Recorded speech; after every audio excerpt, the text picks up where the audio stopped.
Good afternoon, everybody. I am Deep Saxena. I am from L&T Digital Energy Solutions, and we are providing energy digital solutions for utilities and industries. I am handling the industry segment for that, and today I will be discussing a very specific topic. As all the participants have discussed, day to day we are adding electric vehicles in our system, and these electric vehicles are charged by plug-in chargers.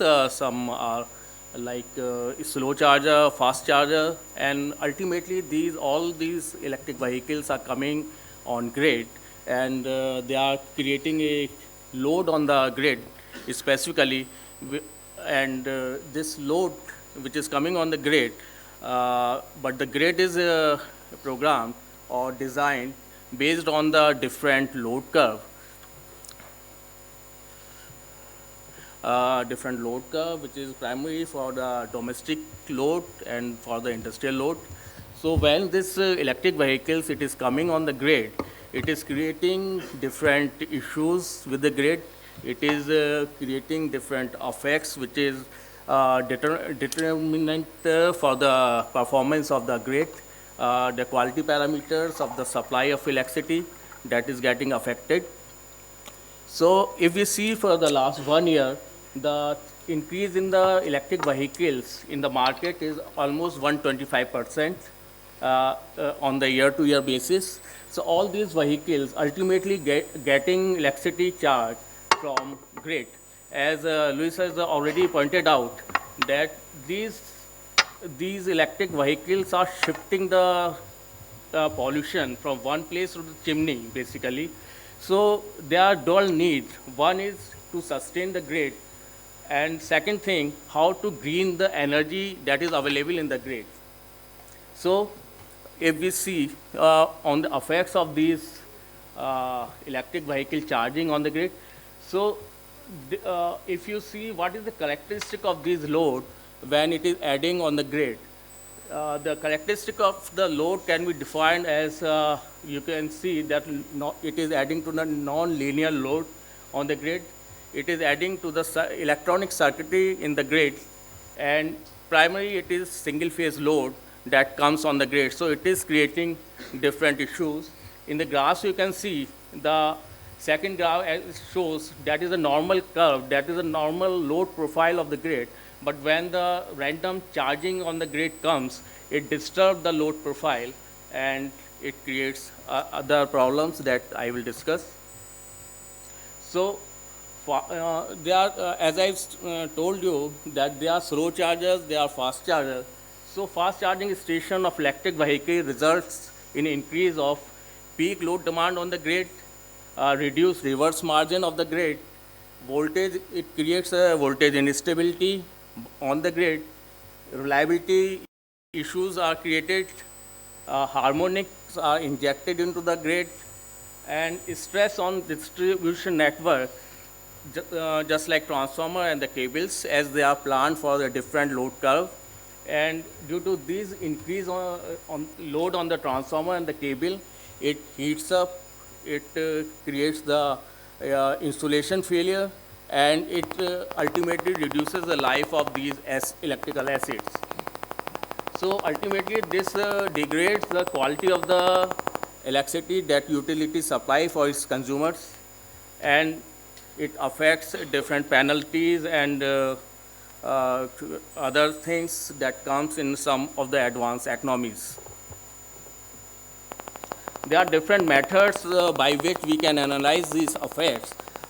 If we see from the Monte Carlo modeling approach that is applied to analyze this effect of the electric vehicle charging, then it indicated that the negative sequence current, which is added up on the feeder length. So on the start of the feeder, if you see, the effect of this negative sequence is less, and at the end of the feeder, due to the impedance of the feeder, this negative sequence effects are more. So due to unbalance and the other effects like this, This damages cable insulation. It creates the overload protection circuitry operation of the grid. So these are the different issues that it creates. So if we see the load curve of this fast charging station and the normal that is available generally without the fast charging, so we can see that this is exceeding the meeting capacity of the grid. So that will create a stress onto the system basically. These are the different scenarios in which if you see year-wise how this load is increasing and what is the projected load in 2030 that will be coming on the grid. That will almost be 33% more than what we are getting today.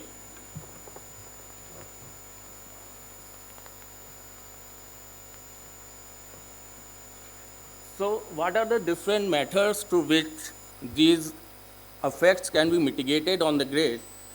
Is like phase reconfiguration, means as these loads are single phase load, and if it is not reconfigured, then it will create phase imbalance on the grid.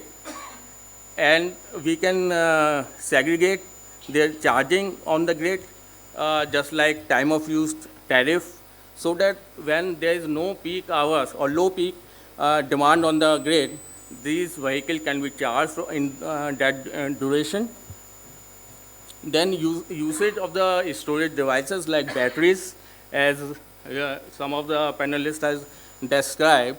So usage of the battery can be utilized at the time of peak load, and swapping of the battery is also one of the way of keeping load low on the LV grid.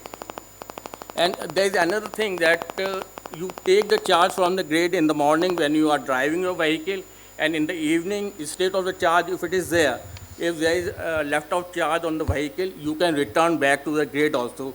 So that is also one of the way of restraining strain on the grid. Now there are other issues which is related with this EV charging, that is a harmonic injection in the grid. So this harmonic injection can be reduced by different techniques that can be applied.